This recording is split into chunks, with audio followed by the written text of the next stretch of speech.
You should probably hold off on the applause in case I suck. You know, you'd be like, what do I applaud for this guy? I found it interesting that she said I was an award-winning sports writer, and then at that moment, my sports book fell down. It was like somebody up there was trying to say something, I suppose. But anyway, thanks for, I want to thank the library for inviting me, and what a great turnout. This is great. I really appreciate you guys being here. I just moved to West Hartford, Connecticut 3 months ago because I always wanted to live in New England. And I moved from Cleveland, Ohio. I lived in Cleveland my whole life until just 3 months ago, and I moved to West Hartford because when I was a little kid, my dad took us to New England several times because it was his favorite part of the country. Took me to Fenway Park and everything. And ever since then, I vowed, you know, since I was like 10 years old, I vowed I was going to live and move to New England. It took me to age 66 to do it, but I finally got it done. So I'm real excited to be here at the library and in New England in general. When I was in high school in the 70s, I always, we got entertained by movies back then. It was like the first era for blockbuster movies like Jaws, and I always thought that that the 70s was the best decade for, and I still do, the best decade for movies. The Godfather movies were, a wonderful movie called One Flew Over the Cuckoo's Nest was in the 70s, and you know, Jaws, as I already mentioned. There's only been, but I've always been, you know, really entertained by movies, except one movie that entertained me in a very weird way, and the only movie that really affected me really bad. Of course, it wasn't a funny movie at all. It was called The Exorcist, and it was the only movie that really did a number on me. And it wasn't because I believed in possession or anything like that. It was just the whole aura of the movie just completely freaked me out. This was 1973. I was 16 years old. And after we saw The Exorcist, my friends and we went to a restaurant and I used something that they don't have anymore, really, called a payphone. And I called my mother and I said, Mom, I know you're in bed. Get out of bed. I want to see you on the porch when I get out of the car. Because I'm not going to go up to the house, without seeing you. And I came home and I shared a bedroom with my brother. And honest to God, I got into my bedroom and the book, The Exorcist, was on my brother's bed. He had just bought it that day because I guess he knew I was going to the movie, whatever. He bought it that day, and I'm not sleeping in the room with that book. And I threw it out in the hallway, and for the next 3 or 4 nights, I slept with a light on, barely slept at all. Even a year later, I was in orientation at Ohio University, and there was a trap door on the ceiling. And I started there was one, of course, in The Exorcist 2, and I started to think about the movie again. And, I couldn't sleep. And now they have The Exorcist 2, and I'm supposed to, go see that? I just might, just to test myself, but I don't know. I don't know if I want to see that movie. Anyway, a little bit about me, and then I'll get the program started. When I was in high school in Cleveland, I kind of put 2 and 2 together, which I could do by the time I was in high school. And I loved sports and I loved to write, and so I decided, well, I didn't even give it much thought. I'll be a sports writer. My dad was a writer, my sister's a writer. I'll be a sports writer, so I went to Ohio University, and I graduated after 16 years. And no, it was I think 4 years and 1 semester I made it out. And I became a sports writer in Cleveland for 17 years, from 1985 to 2002. I worked as a sports writer. I covered a lot of Major League Baseball. I covered a lot of NFL. And I quit the newspaper business in 2002 because with the internet coming in, you could really see it might start tanking, and I quit the newspaper business then. And started doing what I do now. I started writing books and doing programs for wonderful people like you. There was one exception.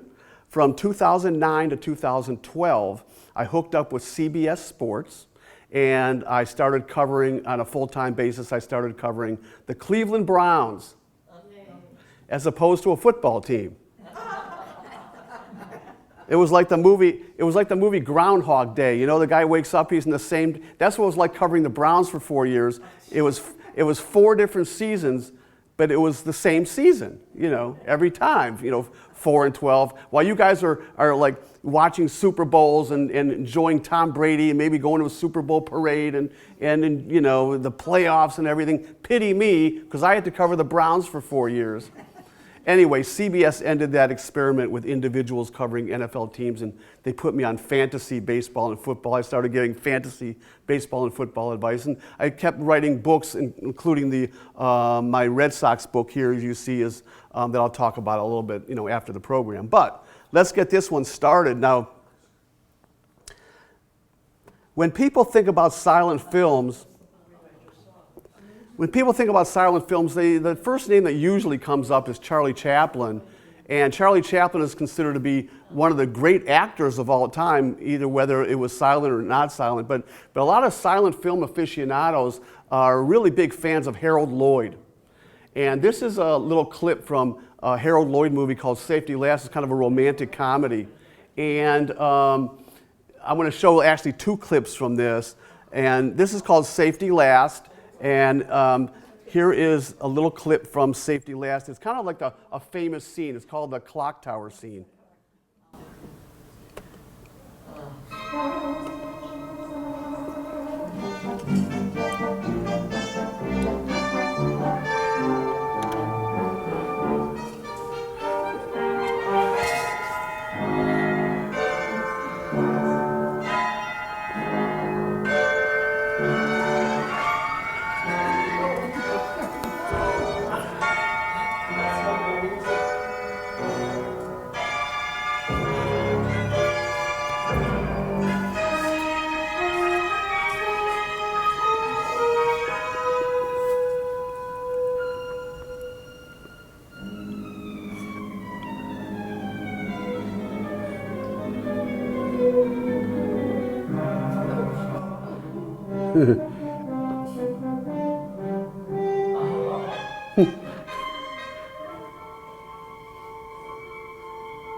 Don't you know the dog might fall?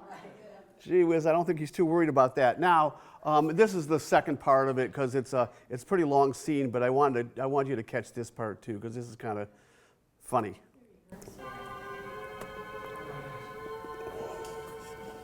Oh, shit.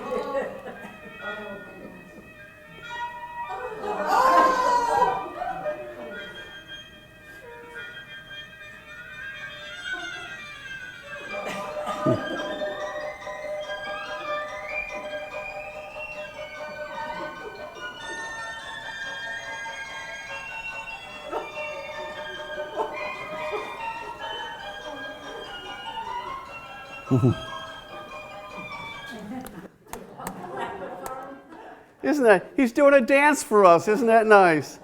Yeah, okay. Really the kings of comedies, especially in movies, in the 30s and 40s, especially the 40s, was Groucho Marx and the Marx Brothers. And I had a hard time finding one clip that I thought was going to be appropriate for this particular program. And my favorite movie of the Marx Brothers is Night at the Opera, so I kind of tried to remember all the scenes from Night at the Opera. And this is one called the crowded cabin scene that I happen to like, and I'll share it with you. Well, that's fine. That steward is deaf and dumb. He doesn't know you're in here. Oh, I'm sure that's all right. Yes? We've come to make up your room. Are those my hard-boiled eggs? I can't tell until they get in the room. Come on in, guys. Leave all hope behind. But you've got to wait fast because you've got to get out in 10 minutes. Hey, Tomaso, wake up and they're going to fix the bed. Say, like two pillows on that bed there, That's great. huh? Hey, there's a slight misunderstanding here. I said the girls had to wait fast, not your friend. He's still asleep. You know, he does better asleep than I do awake. Yeah, he always sleeps that way. Now he's half asleep. Yes, he's half asleep and half Nelson. All right, come on. Yes? I'm the engineer. I'm here to turn off the heat. Well, you can start right in on him. Tomaso, we're going to eat soon. You know, if it wasn't for Gutierrez, I wouldn't have got this room. Just hold him there a second. Yes? Did you want a manicure? No, come on in. I hadn't planned on a manicure, but I think on a journey like this, you ought to have every convenience you can get. Hey, listen, I'm getting the manicure. Get out of here, will you? Did you want your nails long or short? You better make them short. It's getting kind of crowded here. I don't know. This isn't the way I pictured an ocean voyage. I always visualize myself sitting in a steamer chair with a steward bringing me bouillon. Come on, Ricardo. You couldn't get any bouillon in here unless they brought it in through a keyhole. I'm the engineer's assistant. You know, I had a premonition you were going to show up. The engineer's right over there in the corner. You could chop your way right through. Say, is it my imagination or is it getting crowded here? I got plenty of room. Yes. Why have Minnie in here? Well, you can come in and prowl around if you want to. If she isn't an idiot, you can probably find somebody just as good. Well, could I use your phone? Use the phone. I'll lay even money you can't get in the room. How do you know Let's this? go to be in the yard before you can get to that phone. I came to mop up. Just the woman I'm looking for. Right ahead. This town on the ceiling is the only place that isn't being occupied. Tell that man to set up a bigger room, too, will you? Ah, I'm right ahead. Hey, Do it. Tomaso,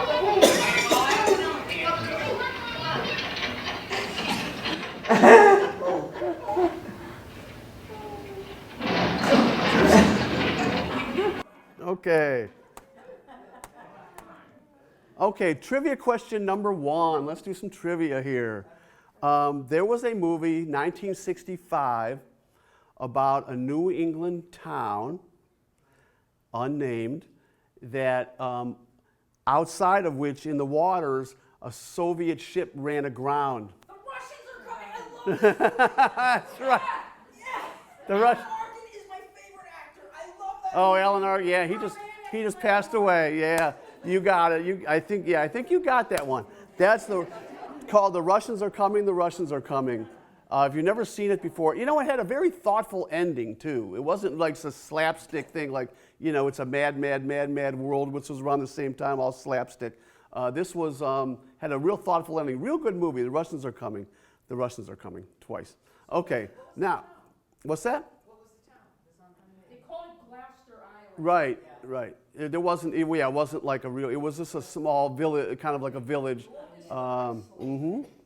Okay, now, if someone, expert on comedies, was asked in the 1960s maybe, or what the greatest comedy of all time was, a lot of people would say Some Like It Hot.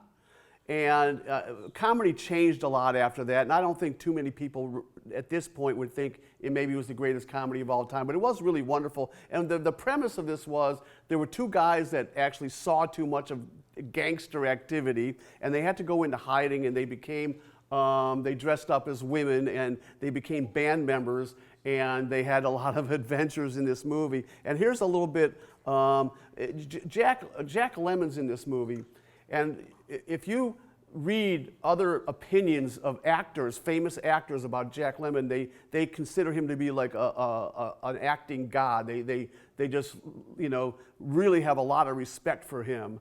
But anyway, here is a little piece of Some Like It Hot. This is one of my favorites.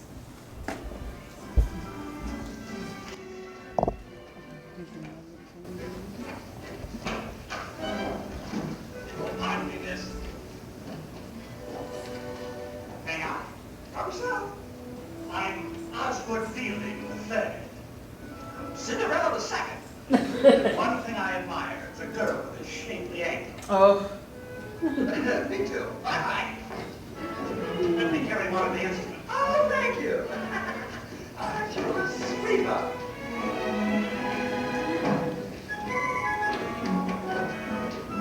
Certainly is delightful having young blood around here. Oh, well, personally, I'm type O. I've always been fascinated by show business. Is that so? Yes.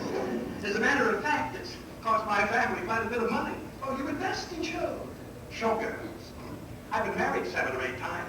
You're not sure? Mama's keeping score. Frankly, she's getting rather annoyed with me. Wouldn't wonder. So this year, when the George White scandal's over, she packed me off to Florida. Right now, she thinks I'm out there on my yacht. Deep sea fishing.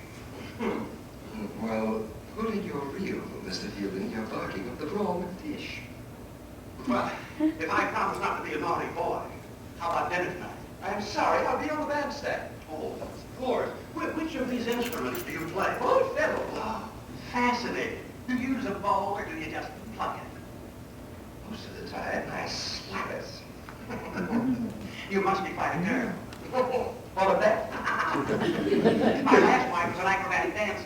Sort of a contortionist. She could smoke a cigarette while holding it between her toes. Sorry. But my mom broke it up. What? She doesn't approve of girls who smoke.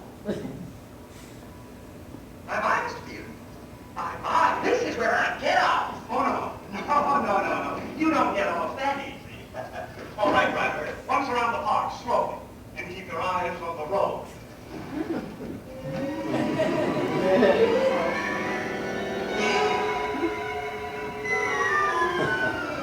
Jesus Christ. What kind of a girl do you think I am, Mr. Fielding? Oh, please, it won't happen again. I'll say, please, come back. I'll walk there. Oh, please, miss, Sorry.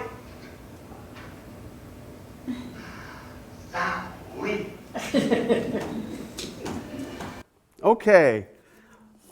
When people think about Mel Brooks, they usually think about 2 movies he made the same year, which was absolutely amazing, in 1974, called Blazing Saddles and Young Frankenstein. But several years earlier, he did a movie called The Producers. And The Producers became more famous as a play than it did as a movie, although it was a pretty successful movie as well. And the premise of this is kind of interesting and kind of funny. Zero Mostel played the role of a failed producer, or a failing producer anyway, and he was desperate to make money in Broadway again. And he hired an accountant, and the accountant tells him, just in passing, that Gene Wilder tells him just in passing, as a joke almost, that, hey, you can make more money with a flop than you can with a hit if you get a lot of investors. And he didn't mean for Zero Mostel to take it personally. Max Bialystock is his name, and he did. He took it seriously. He's like, let's do this. And he convinces the accountant to do that. So they want to create the absolutely most disgusting, deplorable play that they could possibly do, and they come up with a playwright who had written something called Springtime for Hitler. And it was like this glorification of, Nazism, and it was supposed to be so disgusting that it would, they would get a lot of investors, but it would close in one night, and that would be it. Well, at first, the audience was just aghast at this play, but then they thought, okay, this is a comedy, and they start laughing their heads off. And they freak out because, oh no, this play is going to stay on Broadway and we're going to lose all our money. And so anyway, the scene you have here is indicative of the opposite personalities of Zero Mostel and the Gene Wilder character here. And that's what I kind of like about it. That's one of the things that makes this movie so great, was that they had these clashing personalities, as you will see here. Oh, miserable, cowardly, wretched little caterpillar. Don't you ever want to become a butterfly? Don't you want to spread your wings and flap your way to glory? You're gonna jump on me. You're gonna jump on me. I know you're gonna jump on me. Like Nero jumped on Popea. Popea, she was his wife and she was unfaithful to him. So he got mad and he jumped on her up and down, until he squashed her like a bug. Please don't jump on me. I'm not gonna jump on Will you get over yourself? Don't touch me. Don't touch me.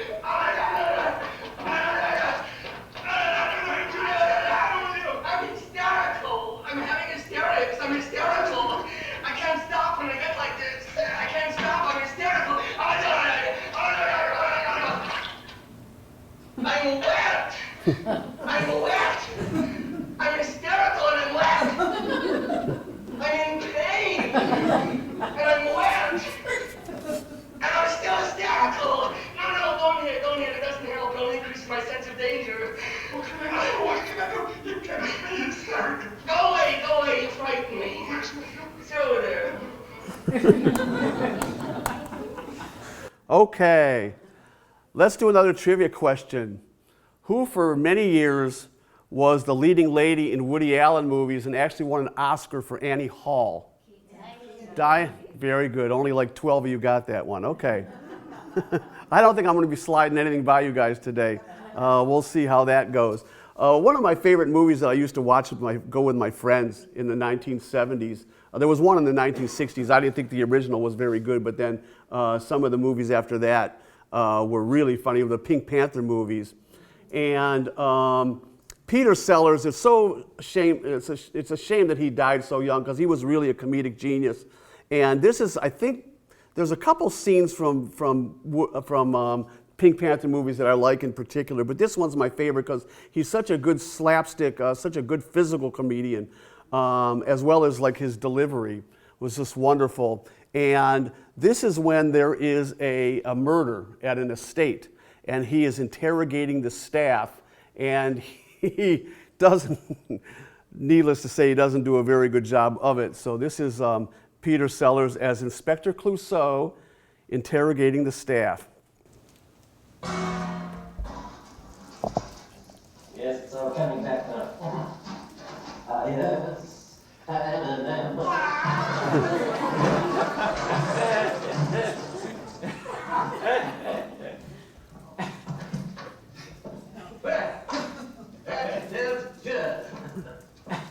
Well now, I expect you're all wondering why I asked you here.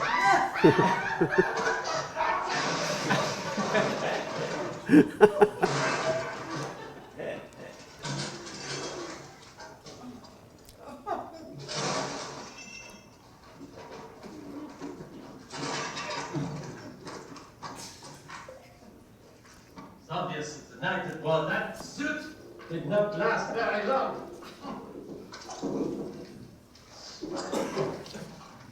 Yes, as I was saying, You were saying you supposed we were all wondering why we called us. look, there is no need for you to speak unless I ask you a question.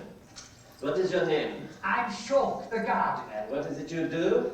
I'm the gardener. And why didn't you say that to me in the first place? I did. Don't try to be funny with me, monsieur. This is a very serious matter, and everyone in this room is under the suspicions. Room? What? What was that? You said room. Yes, I know that.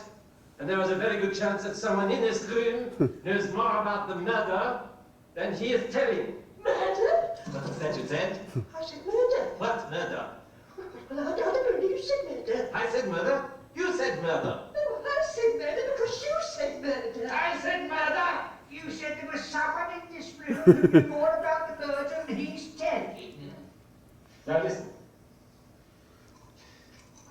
What was your name? Short, The cook. gardener. Ah! Now we are getting somewhere.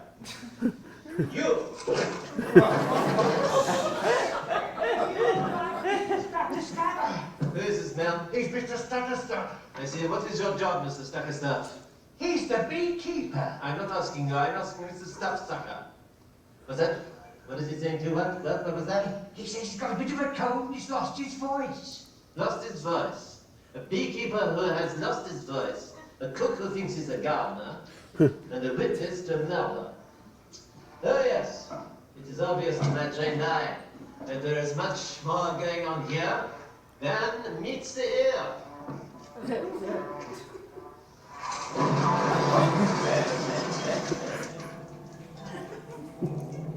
Before you are dismissed, Mr. Stiffsticker, I suggest you count your bees.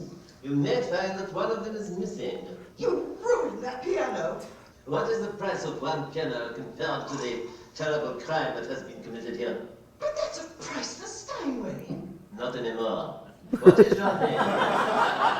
Mrs. Leverley. Mrs. Loveweaver, I would take a shrewd guess that you are the housekeeper, am I right? I have been with Professor Fassbender for 30 years. That would account for your exaggerated hysteria over a simple blemish on the furniture. Blemish? Whatever has happened to the piano can easily be repaired. What has happened to Professor Fassbender and his daughter is another matter. That my hand is on fire.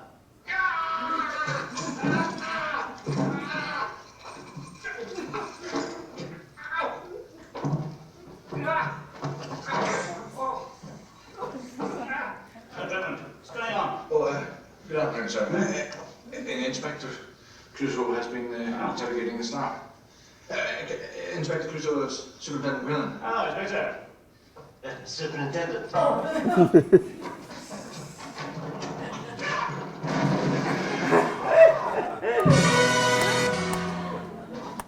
Okay.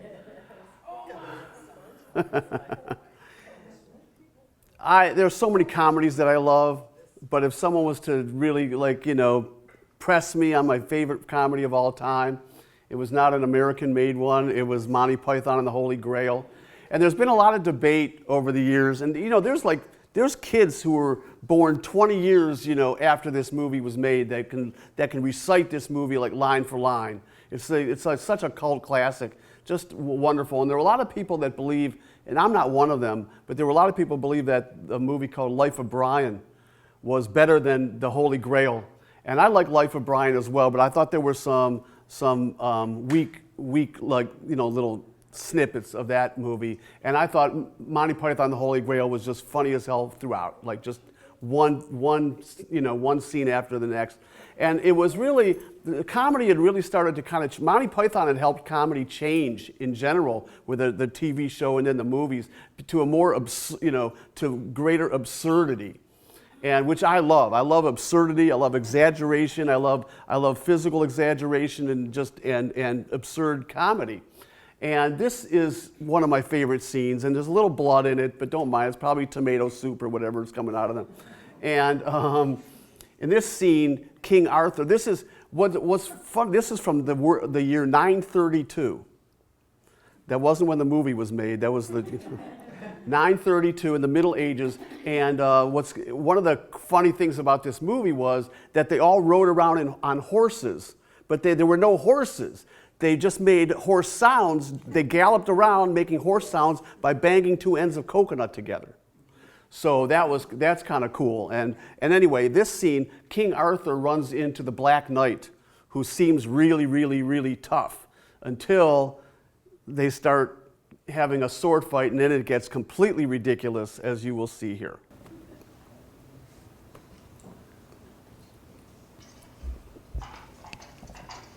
Fight for the strength of many men, Sir Knight. I am Arthur, King of the Britons. I seek the finest and the bravest knights in the land to join me in my court at Camelot.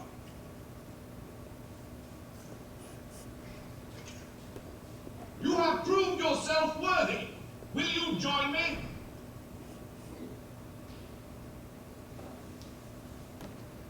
You make me sad. So be it. Come, Patsy. None shall pass.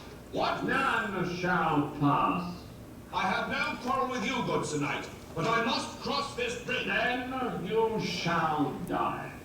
I command you, as King of the Britons, to stand aside. I move for no man. So be it.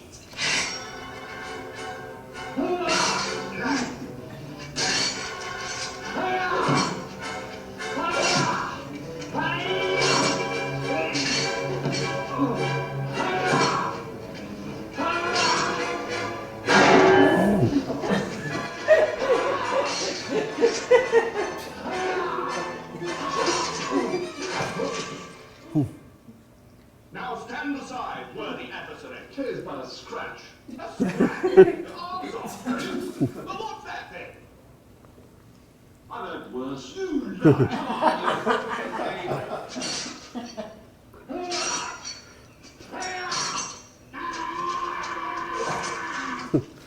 Victory is mine.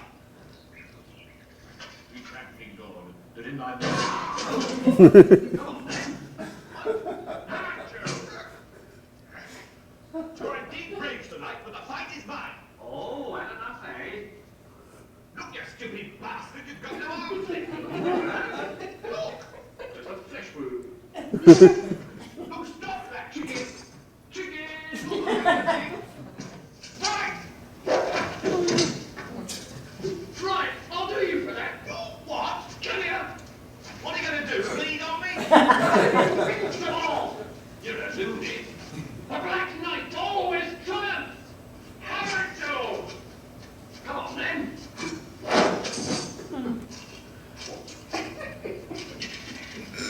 All right, we're calling a draw.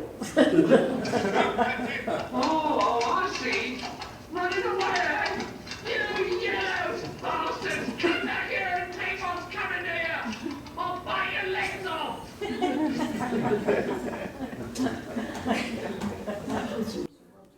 It was almost like he was asking for it at the end, you know? It was like, come on, Dan, go ahead, finish it up. Oh, my Lord. Anyway, when I saw Blazing Saddles, another Mel Brooks movie, when I saw Blazing Saddles in 1974 and people would ask me my favorite comedy, my favorite movie of all time, my friend just brought it up the other day when I saw him. And I would always say Blazing Saddles. It's not my favorite movie anymore or my favorite comedy, really, but this is a really great movie. And there was a town called Rock Ridge. This was in the 1870s. Town called Rock Ridge, and they get there were the state leaders, these crazy leaders, you know, were Harvey Korman and all these people. They wanted to build a railroad through the town, so the townspeople wouldn't leave. So they got all these marauders and all these really bad people to rough up the town, and like try to destroy the town. Well, the townspeople have a town meeting here, and when they tried to decide whether they were going to bolt, or they were going to leave, or they're going to fight back. Everyone in this town is named Johnson. Everybody, including Howard Johnson. And Howard Johnson has a little sign in front of his ice cream parlor that says, "One flavor." But anyway, what I like about this scene is this guy you see here, Gabby Johnson, who's a total takeoff on Gabby Hayes, and he's just talking gibberish. You can't even hardly understand what he's saying. And then one of the town leaders comes up after this guy makes his speech, and he said, "Who could argue with that?" And I just love that part. That's like my favorite part. But anyway, here is the legendary town meeting scene from Blazing Saddles. These citizens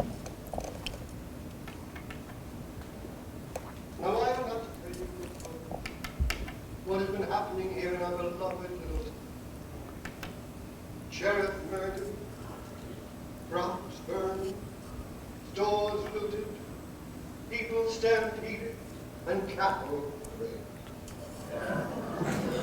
Now the time has come to act, and act fast. I'm leaving. You don't get back here, you old man.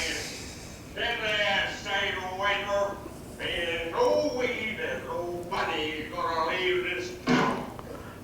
Hell, I was born here, and I was raised here, and that's coming I'm gonna die here. And no sidewinding, bushwhacking, horn-swoggling, cracker ain't gonna roll away. Shut up.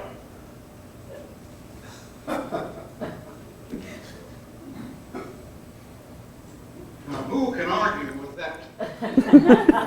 Obvious line, yep. I think we're all indebted to Gabby Johnson for clearly stating what needed to be said. I'm particularly glad that these lovely children are here today to hear that speech. Not only was it authentic frontier gibberish, it expressed the courage we receive in this day and age. What are we made of? Our fathers came across the prairie, fought Indians, fought drought, fought locusts, fought Dix. Remember when Richard Dix came in here and tried to take over this town? But we didn't give up then. And by gum, we're not gonna give up now. Reverend, Olson Johnson is right. What kind of people are we anyhow? I say we stay and fight it out. Reverend, Dr. Samuel Johnson's right about Olson Johnson being right. And I'm not giving up my ice cream parlor that I built with these two hands for nothing or no money. Howard Johnson is right. Yay. Thank you, man. The last one was Van Johnson. All these famous Johnsons. Anyway, I'm going to give you another trivia question, and here it is. What formerly serious actor became better known as a comedic actor in movies? He had white hair. I'll give you that hint, because there were a few of them in those movies. In Airplane and Naked Gun movies. Leslie Nielsen, yes, very good, very good. Okay, and I think I'm going to be getting to that one next, if I remember the order here. No, not quite yet. Okay. It's interesting with Woody Allen because there was like almost a cutoff. There was almost like two parts to his film writing career. One was the kind of like slapstick and silly comedies that before Annie Hall. Then Annie Hall was a very thoughtful comedy, and there were a lot of, after that he wrote more thoughtful comedies instead of like silly comedies, like Annie Hall, of course, and Hannah and Her Sisters, which is my favorite Woody Allen movie, and Manhattan, and so forth. But anyway, this is not one of his most famous movies, but I liked it a lot. It was called Love and Death. Does anyone know that movie, Love and Death, with a Woody Allen movie? Anyway, the premise here is that it's around the turn of the 19th century, and Napoleon is running amok in Europe, and they decide, because he's a coward, he doesn't want to fight for the Russian army against Napoleon. He decides instead, along with Diane Keaton here, that they're going to assassinate Napoleon. So anyway, here is when they first run into Napoleon. And this is very indicative of the kind of scenes that you saw in earlier Woody Allen movies that are just kind of a lot of silly banter. Ladies and gentlemen, His Imperial Highness, the Emperor Napoleon.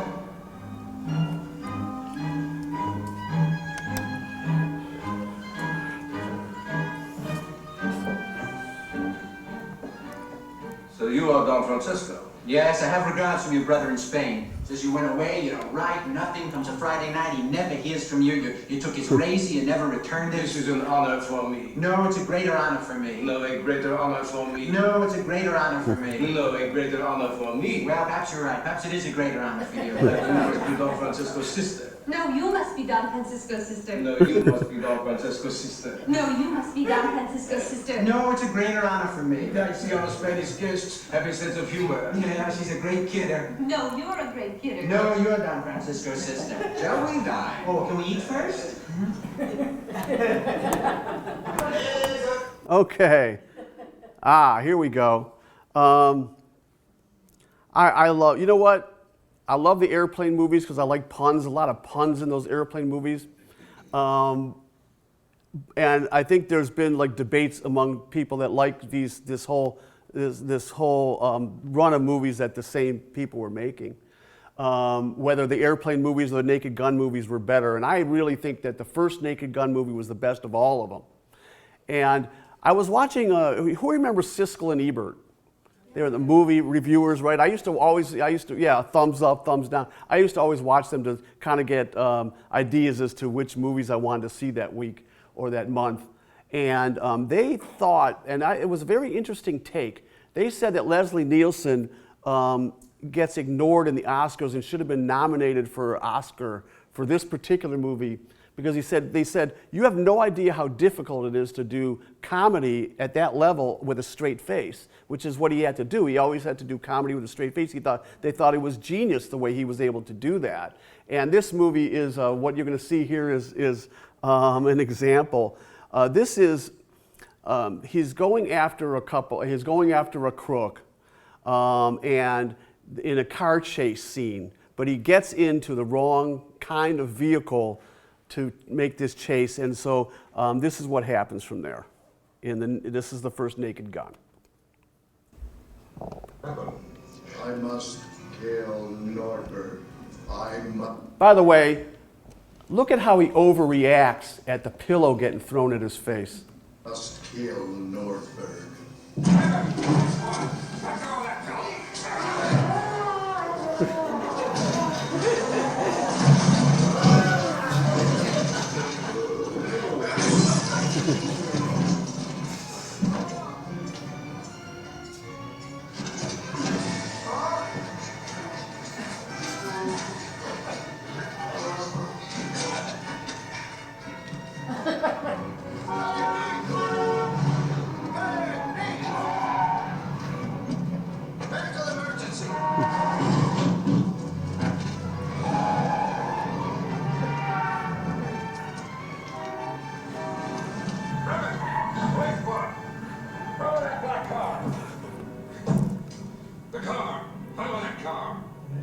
Check your mirror.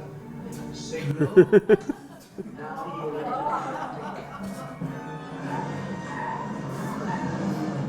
Try and ease off on the brake. Give it a little gas. I know it's your job. Turn left here. Easy.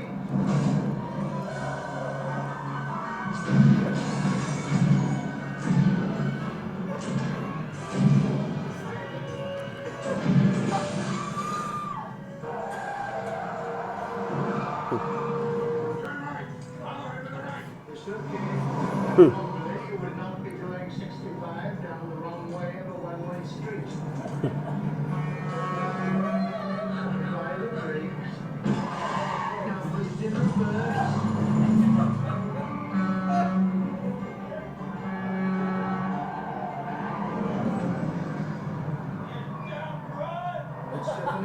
Gently extend your arm. Extend your middle finger. Very good. Well done. Go for it, Stephanie.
Yeah, I think there was something to see there.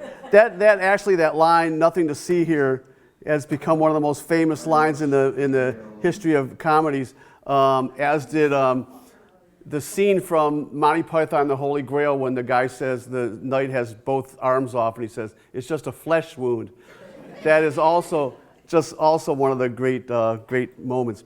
Anyway, when Robin Williams arrived on the scene, tragically he arrived on the scene in a Happy Days episode, which I thought was totally stupid as an alien on a Happy Days episode. I thought that was one of the jump the shark moments from the Happy Days, and there were several.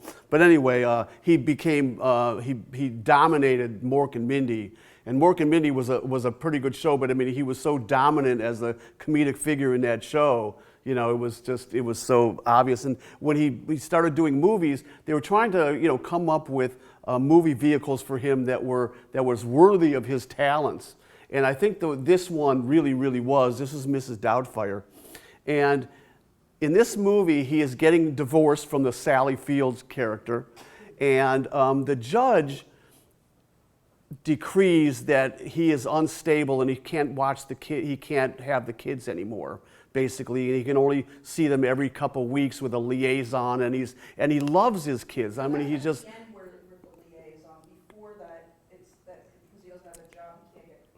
Yeah, no, go ahead. No, that's okay. We're gonna do a Q&A afterwards too. You can mention anything that you want to do. But yeah. So anyway, you're right though. And so he can only watch the kids, on occasion. So what he ends up doing is he creates a new persona for himself, Mrs. Doubtfire, a nanny, a British nanny, and he fools everyone, including his ex-wife. And he's watching the kids, and eventually the kids do find out that it's him. But in this particular scene, the whole movie, he has to not reveal himself, and he loses his mask, his Mrs. Doubtfire mask. He gets run over by a truck, and so he has to continue to fool this lady here in this particular movie. You'll see. Miss Hiller? Yes, dear. I take sugar in my tea. Oh,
Miss Hiller?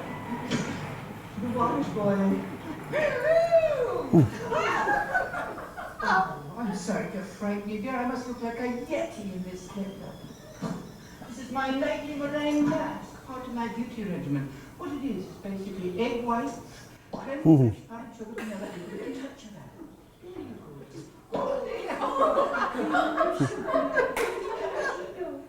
One drop or two. Would you like another one? Oh, there you go.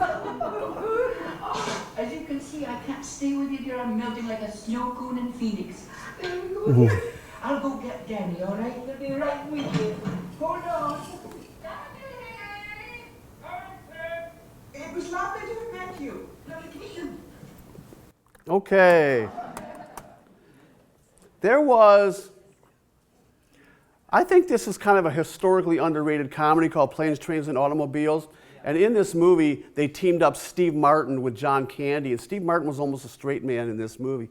And when Steve Martin came out as a stand-up comedian in the mid-'70s, he was like all the rage. I mean, he hit it big, maybe bigger than any comedian has ever done, with his really crazy comedy.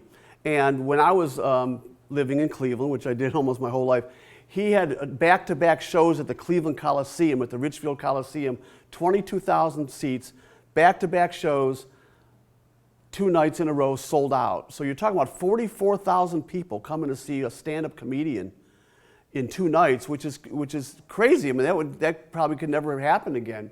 But anyway,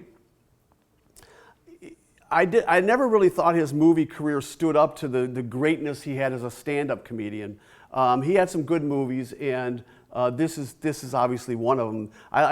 His first movie was The Jerk, which I thought was good for about a half hour, and then it just, it died. But anyway, John Candy I think stole the show in this movie anyway.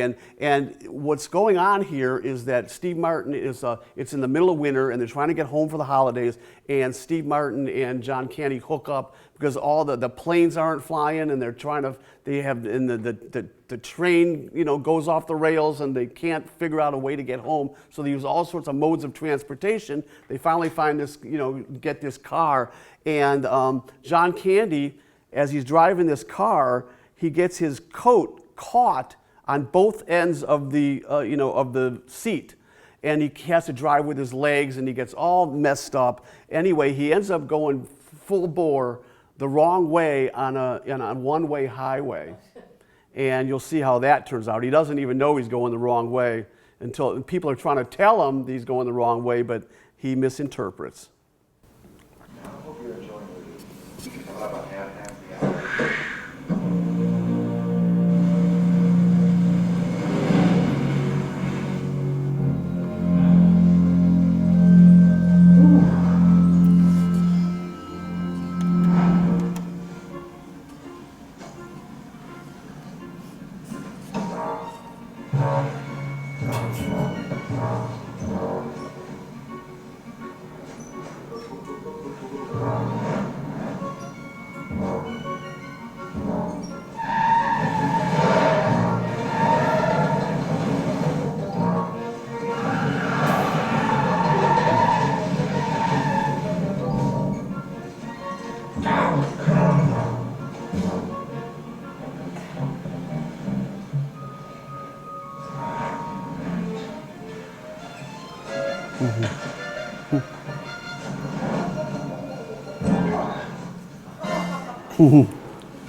What's happening? Oh, we almost hit a deer, that's all. Are you all right? Yes, I'm fine. Yes, I'm fine. It's getting pretty hot in here. You ought to take your park off. Yes, I will.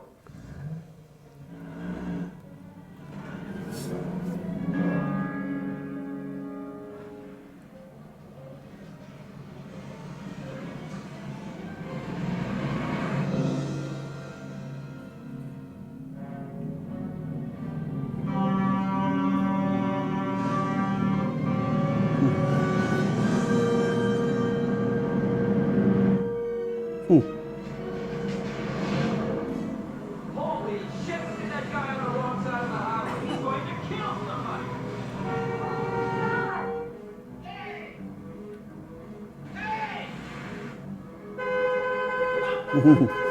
What's going on? Some joker wants to race. This is ridiculous. All right, come on, let's go. Let's go. Put your window down! You want something? Probably drunk. You're going the wrong way! What? You're going the wrong way! He says we're going the wrong way. Oh, he's drunk. How would he know where we're going? How would he know? Thank you. Thanks a lot. Terrific. Thank you. Moron. You're going in the wrong direction! You're going to kill somebody!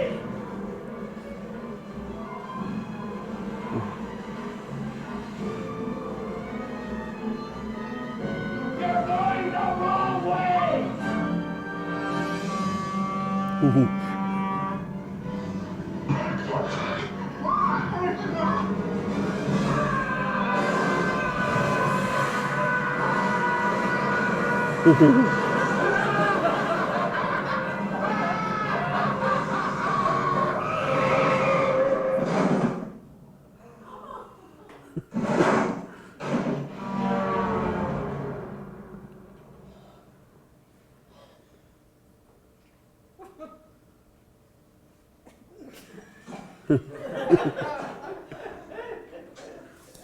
Okay.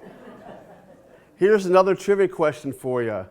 Who played Oscar Madison in the Odd Couple movie from, I believe, 1969 or 1970? That's right, Walter Matthau. Very good, with Jack Lemmon. Very good. Good job, guys. And they really did a good job. That was a really great pairing, just as the Odd Couple show had a great pairing with Tony Randall and Jack. Yeah, what's that? Jack Klugman, yes, Tony Randall. Yeah, Jack Klugman, Tony Randall. Anyway, now, the last one I want to show you, and you know what's funny? It's funny, interesting, not funny, funny. Talk about Siskel and Ebert. They didn't, I think it was Gene Siskel, panned this movie. And one of the reasons he panned it, Roger Ebert liked it. One of the reasons he panned it was because he thought the portrayal of the gay character here, played by Nathan Lane so wonderfully, was kind of a negative portrayal. He didn't like it. And I thought it was, I mean, you know, I could see his point, but, you know, I just thought it was a really wonderful movie, really funny movie. And what's going on here is Robin Williams plays the nightclub owner of a lot of, I don't know how to describe this nightclub that he had in Miami, but there was a lot of transvestites, transsexuals and stuff in this nightclub. And Nathan Lane was a cross-dresser, and he dressed as a woman, and he did an act, and he was the biggest act in this nightclub. Anyway, his son, Robin Williams' son, is engaged to a very, very, very conservative, the family of a woman who has a very conservative family, including a conservative politician played by Gene Hackman. And so they want to kind of push the Nathan Lane character aside and not have him show up when they have a big dinner together because they thought that it would ruin everything. But Robin Williams said, you know what? You can play a straight man if you really want to. And so in this particular scene, he's trying to teach Nathan Lane how to eat and walk more like a straight male. And he pierces the toast and he screams, and it's like, no, you don't scream when you pierce the toast. Anyway, this scene is all about teaching him how to walk more like a straight male character. And I can sort of see the point that Gene Siskel's making here, but I like it anyway. Come on, let's try walking. Holding the sandwich? Doesn't matter, just walk. Down.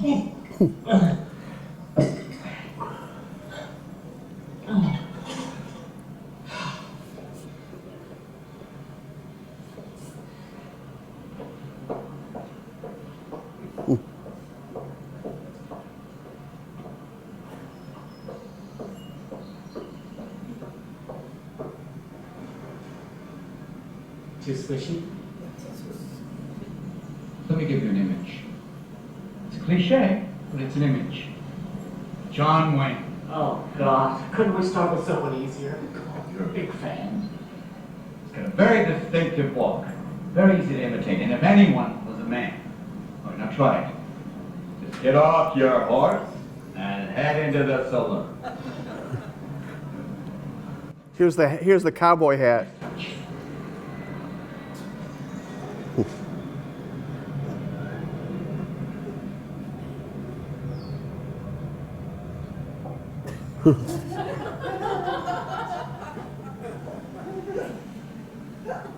Howdy, man.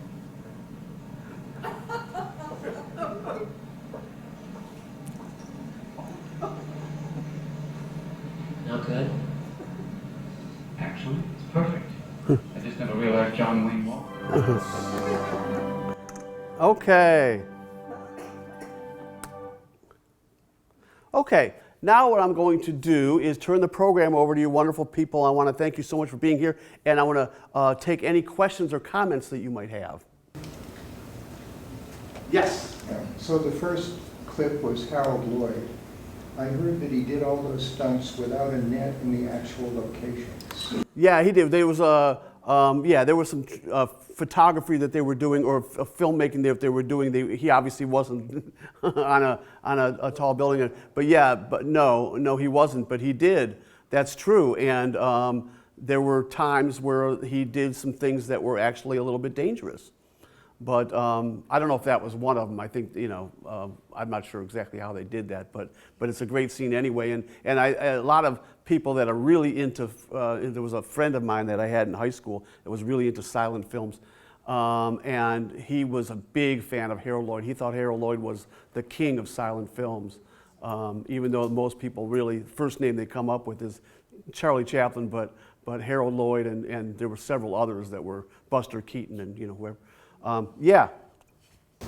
I did the production of Chinese film, Asian American films, and some of the things, with the cultural understanding, such as martial arts and, like daily life combining Cantonese and Mandarin comedy. I was wondering if you have watched some of the past. No, I'm afraid not. I have several programs like this, and I actually wrote a book ranking the greatest sitcoms of all time. And people have asked me similar questions. They were like, "Oh, so have you? Do you have in your book? Do you have any sitcoms from Germany or British sitcoms or whatever?" And I'm like, it opens up a can of worms for at least for the book that I wrote on sitcoms, because if I was going to include, say, British sitcoms, Fawlty Towers or whatever, then I would have to include everything, whether those sitcoms from Brazil or China or wherever, and I really couldn't do that. So no, I'm not real familiar with that. But thanks for bringing that up. I appreciate that. Yeah, I did some translation for manuscript. Yeah. So you mentioned Blazing Saddles used to be your favorite. Yeah. What's your favorite now? Well, it's Monty Python and the Holy Grail. Yeah, I think that's my favorite comedy. There have been some wonderful comedies, but yeah, that's my favorite. Yes, as far as Monty Python is concerned, the play Spamalot was. Yeah, oh yeah, it was great. It was almost just as funny. I even think they did that scene with the knight losing his. Yeah. Oh, Spamalot was wonderful. And it's fun. It's interesting because after Life of Brian, which I think came out only maybe a year later, after The Holy Grail, they had a couple other films, especially one. I'm trying to remember what it was called, and it was terrible. I thought, and most people did, and so it was interesting. But The Holy Grail was I think they used up all their best ideas with The Holy Grail and Life of Brian. But yeah, I know. Yeah, I saw Spamalot. Yeah. Another thing with the Naked Gun clip, talking about serious actors getting funny. Yeah. I couldn't help but notice that the driving school instructor was John Howard. Yeah, from The Paper Chase, right? Yeah, absolutely. And several from the Airplane movies, there were a lot of serious actors that participated in those Airplane movies as well. Several of them, including including. I'm trying to remember who the one was. Well, anyway, go ahead. Did you have a question? It was just more a comment about Some Like It Hot. I love how that movie can work on so many levels. Like, I saw it as a kid, then you see it again as an adult, and it's a whole different movie. Yeah, it is, yeah, it is. There were a couple scenes I considered for that movie, but I ended up with this one. But I'd be open to suggestions because I'm really, I don't have a lot from the 50s in terms of comedies. I think comedy movies really started to evolve in the mid 60s and in the 70s. They started to expand into whole new arenas, and I'm not really sure that there's any movies from the 50s that I think would qualify, except for Some Like It Hot, which of course is one of the most famous comedies of all time. Yeah. Maybe that's because the radio is so darn strong. There were a lot of radio dramas.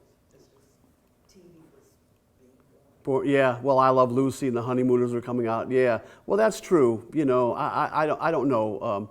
I think there was maybe a little bit of a dry spell, or movie comedies hadn't really hit their stride yet. So I don't really know, but I really think that that late, the 60s and 70s were really, the comedies really started getting good. Just my opinion. Anybody else? Comments, questions?